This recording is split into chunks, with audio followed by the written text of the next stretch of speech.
कांग्रेस के नेताओं का हार का दर्द अभी भी खत्म नहीं हुआ है। लगातार बयानबाजी हो रही है और पीसीसी चीफ जीतू पटवारी ने भी सरकार पर निशाना साधा। तो चलिए अगली खबर का रुख कर लेते हैं, क्योंकि आज विश्व आदिवासी दिवस है और ये दिन आदिवासी लोगों के त्याग और बलिदान की यादों में मनाया जाता है। लेकिन अब इस पर प्रदेश की सियासत भी गरमा गई है और इस दिन को लेकर बयानबाजियां शुरू होने लगी हैं। सरकार को घेरने का प्रयास किया जा रहा है। रिपोर्ट में देख लीजिए।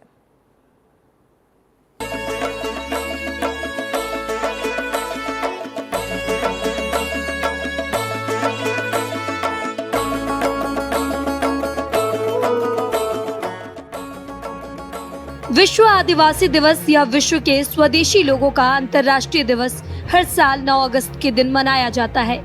ये दिन आदिवासी लोगों की संस्कृति, सभ्यता, उनकी उपलब्धियों और समाज और पर्यावरण में उनके योगदान की सराहना करने का दिन है। आदिवासी लोगों की पर्यावरण के संरक्षण में विशेष भूमिका देखी गई है। जितनी पर्यावरण को इन लोगों की जरूरत है, उतनी ही इन लोगों को पर्यावरण की जरूरत है।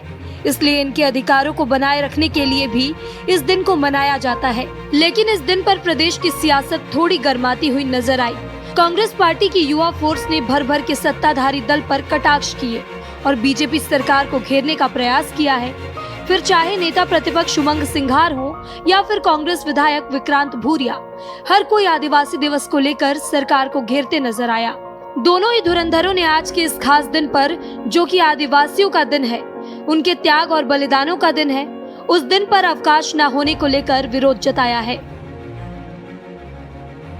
इस षष्ठी को, इस को विशेष रूप से बचाने में लगे रहे। जल जंगल जमीन की लड़ाई और निश्चित तौर से कहीं विलुप्त होती जा रही, उनकी भाषाएं विलुप्त हो जा रही, तो उसके सम्मान के लिए, उनको एक संयोजन के लिए, सभी समाज को संदेश देने के लिए ये कार्य बनाया जाता है। आप वोट चाहते हो लेकिन ये सम्मान नहीं देना चाहते हो, ये बड़ी एक निंदनीय बात है।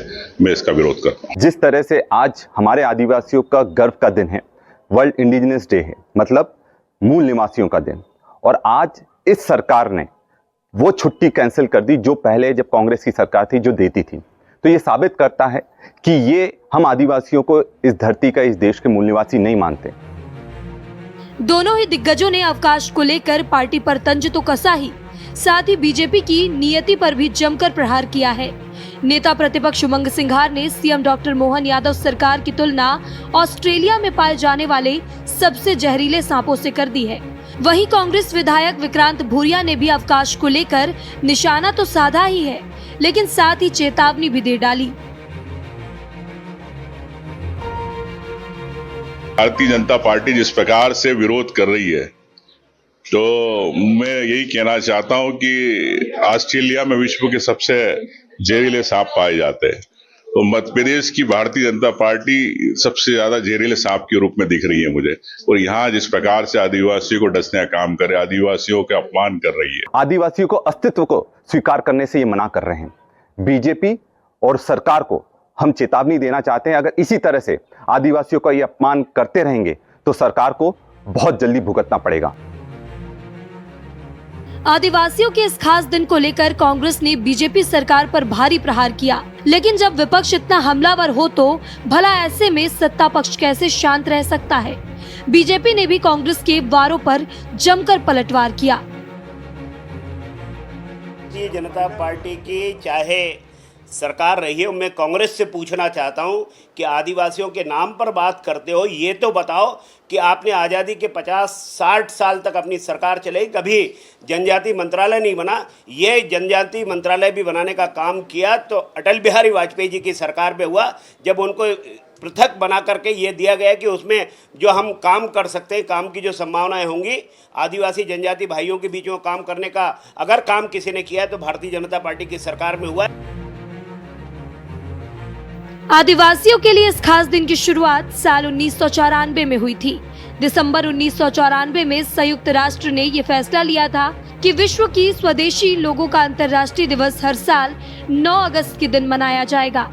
इस दिन की आवश्यकता को देखते हुए इसे मनाने का प्रस्ताव रखा गया और प्रस्ताव पारित हुआ था। लेकिन अब इतने खास अवसर पर राजनीति की शुरुआत हो चुकी है। विपक्ष सरकार को लगातार घेरने की कोशिश कर रहा है। सत्ता पक्ष भी विपक्ष के हमलों का जवाब दे रहा है। लेकिन इतने खास मौके पर सियासत का गरमाना किसी भी ढंग से शोभनीय नजर नहीं आता। इससे भी ज्यादा अगर कोई बात विचार करने को मजबूर करती है तो वो है राजनीतिक तलवार अब आदिवासियों की उपलब्धियों और समाज के उनके योगदान पर आ लटकती है। ब्यूरो रिपोर्ट, विस्तार न्यूज। तो आज आदिवासियों के दिवस पर जमकर सियासत देखने को मिली। आपने रिपोर्ट में देखा कि कैसे कांग्रेस आज बड़े ही आक्रामक तरीके से सरकार को घेरने में लगी रही। बीजेपी ने भी इस पर खासा पलटवार किया है, लेकिन इस पर प्रदेश सरकार के डिप्टी सीएम राजेंद्र शुक्ला ने भी हमारे साथी विवेक तिवारी से खास बातचीत की है। क्या कुछ कहा है उन्होंने, सुन लीजिए।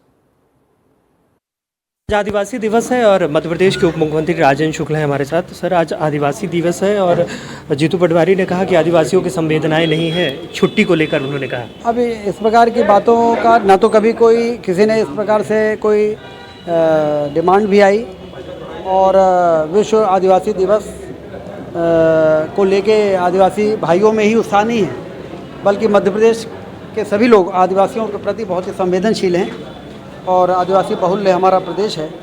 मैं भी अभी विश्व आदिवासी दिवस पर एक जो बहुत अच्छा कार्यक्रम आयोजित होता है रीवा में वर्षों से, राज कपूर ऑडिटोरियम में, वहाँ के लिए ही जा रहा हूँ और उनके बीच में जाके उनके खुशी में शामिल होऊंगा। और जहाँ तक कांग्रेस के अध्यक्ष जी की बात आपने कही है, तो उनकी भी सरकारें रही, कभी भी इस दिशा में उन्होंने भी कोई रुचि नहीं दिखाई है। आज दिग्विजय सिंह ने नागपंचमी में कहा कि जो लोग कांग्रेस छोड़कर बीजेपी में शामिल हुए हैं वो आस्तीन के सांप उनको कहा। दिग्विजय सिंह जी लगातार कांग्रेस को समाप्त करने के लिए लगे हुए हैं, ऐसा मुझे लगता है। तो ये थे हमारे साथ उप मुख्यमंत्री राजेंद्र शुक्ल।